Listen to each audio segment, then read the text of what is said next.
Hey, what's up guys? Adakah korang tertekan sebab banyak menu dessert nak kejar? Jangan risau, tekanan itu tak akan berkurang sebab hari ni kita nak buat apple fritter. Sangatlah sedap.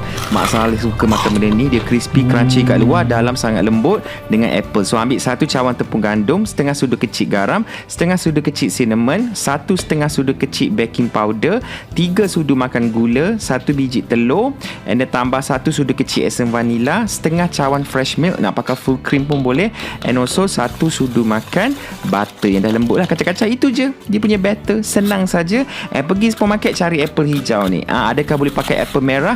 Kurang sesuai. Kita nak apple hijau juga. Sebab apa? Dia nak ada rasa masam-masam tu. So korang cocok dalam bentuk cube. Jangan kecil sangat, jangan besar sangat. Cube tu kita nak ada crunch. Bila kita gigit tu, so gaul dengan kita punya batter tadi. Itu saja. Sangat senang. Jangan merungut Yang ni senang saja.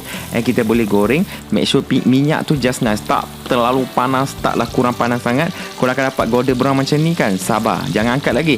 Tunggu sikit lagi sampai dia dark brown macam ni. Barulah kita boleh celupkan ke dalam kita punya glaze. So korang ambil 1 cawan icing sugar, campurkan dengan 3 sudu air. Nampak macam pekat kan? Tak pegaul lagi. Gula tu akan cair and siap kita punya glaze. So boleh celup kat dalam tu. Angkat. Taram.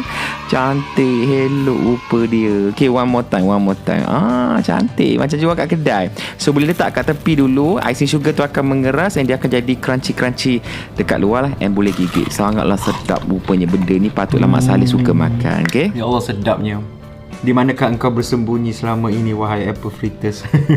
So ni isi kat dalam ada apple and also crunchiness batter kita dekat luar tu. Bismillah.